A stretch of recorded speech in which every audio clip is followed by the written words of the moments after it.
This video tells the story of Ohiyesa, a Native American man who had to walk in two worlds. That means he tried to live in two ways at the same time by following his Dakota traditions while also living in the modern American world. In what ways does Ohiyesa walk in two worlds? Ohiesa's mother, Wakantankawi, was the daughter of Wakainajinwi and Seth Eastman. He was an army commander and artist who painted Dakota life in the early 1800s while stationed in Minnesota at Fort Snelling. Ohiesa's mother, Wakantankawi, married Tawakanhadi Ota, and together they had 5 children. Their eldest son is my grandfather, Makpia Wakandida, also known as John. Their youngest son was Ohiyesa. He is also my grandfather, though in the Washichu, or English way, he'd be considered my great-great-uncle. Ohiesa's father, now named Jacob Eastman, converted to Christianity. He was still satisfied there was no alternative for the Indian. He was now anxious to have his boys learn the English language and something about books, for he could see that these were the bow and arrows of the white man. Charles started school just a mile south of us here.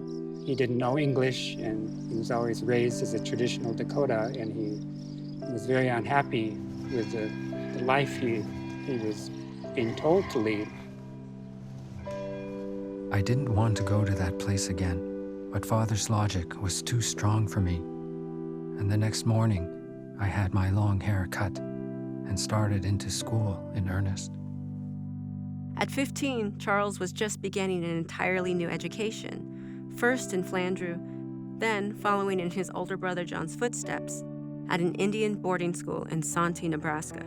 After graduating from Dartmouth, my grandfather Charles attended Boston Medical School, becoming only the second Native American doctor in the country. Through his writing, Charles had become a national figure who traveled extensively, lecturing to mostly white audiences.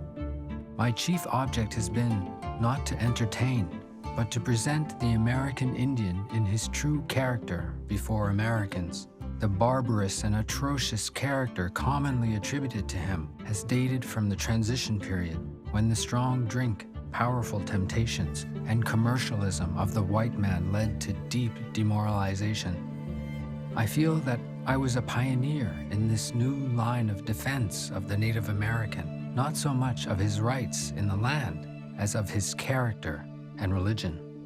He was the first American Indian writer of international renown who was published and is still published.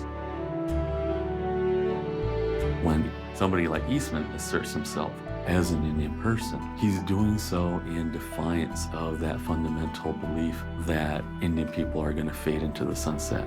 He's refusing to fade. I see him as someone who wanted his people to survive above all else. He needed to bring a knowledge of the humanity of his people to a wider world. Long before I ever heard of Christ or saw a white man, I had learned the essence of morality. Civilization has not taught me anything better. Charles helped found the Society of American Indians, the first national civil rights group led by Native people. One of their biggest accomplishments? Passage of the Indian Citizenship Act in 1924. Charles also lobbied Congress for Indian rights. Most of his life really was spent walking a road that he had to carve out for himself as to how much Indian he would retain, how much he would have to incorporate from the non-Indian world, and also explaining very, very powerfully to his audience what the difference between the two cultures was, and emphasizing many times the superiority of the native culture. I am an Indian.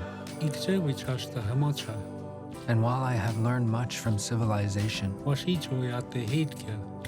which I am grateful, I have never lost my Indian sense of right and justice.